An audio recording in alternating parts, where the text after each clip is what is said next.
So hello guys, welcome to our channel. So आपण आज चालू होतो एका नव्या ॲडव्हेंचरमध्ये. आपल्यासोबत आहेत माझे कलिग्स माझ्या कंपनीचे. So let's go guys.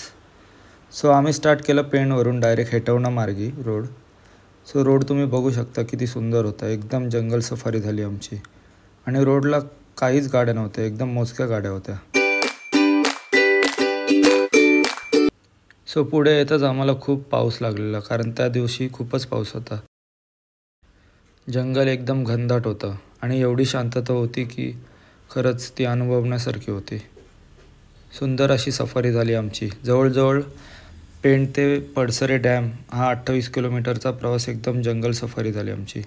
तुम्ही पाहू शकता एकदम. नंतर थोड्याच वेळात धुकं वगैरेसुद्धा आली आमच्या गाडीच्या समोर. थोड्याच पुढे आम्ही विश्रांतीसाठी थांबलो. इथे भरपूर सारे छोटे मोठे वॉटरफॉल्स होते. त्याची आम्ही मजा घेत घेत नंतर थोडे पुढे गेलो. व पुढे तुम्ही बघू शकता किती फॉग झालेला जमा. सुंदर असं वातावरणात आम्ही एकदम रमत-गमत पुढे निघालो. इथे गाड्या खूपच कमी होत्या. बस तर आम्हाला फक्त एकच लागली. नंतर पुढे थोडं थोडं थांबत थांबत आम्ही पुढे पडसरेच्या वाटेने प्रवास चालू ठेवला.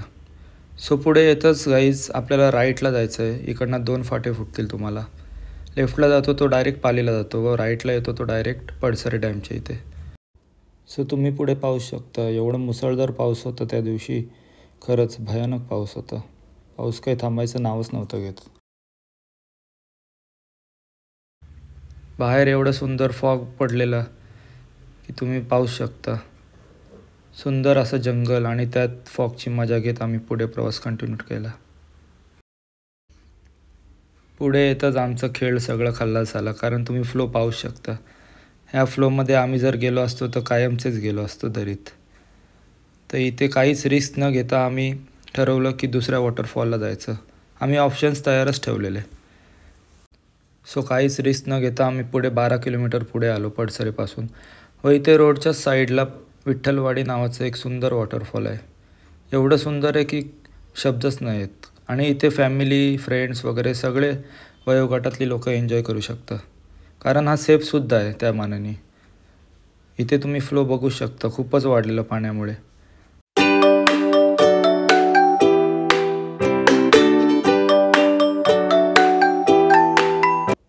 इथे आम्ही खूपच एन्जॉय केलं.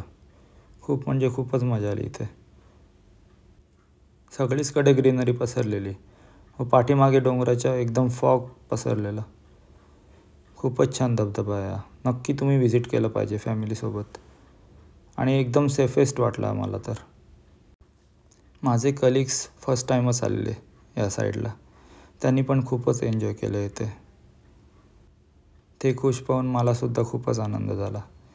आता तर बघू शकता तुम्ही एवढा फ्लो वाढलेला की आम्ही निघायचं ठरवलं. व मला एक व्हिडिओ करायची होती, ती मी काढलीच कशी तरी धडपडत. तुम्ही पाहू शकता कसं तरी गेलो दगडापुढे.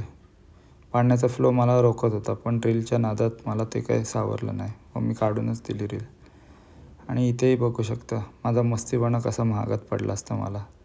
कुठे काय खोली असते याचा पत्ताच नसतो आपल्याला. व या सगळ्या रील्स वगैरे फोटोशूट करून आम्ही गेलो डायरेक्ट पालीच्या दर्शनाला. पाली येथे एक वेगळीच ऊर्जा मिळते मला गेल्यावर. तिथे अष्टविनायकमधील एक पल्लाळेश्वर मंदिराचं स्थान आहे.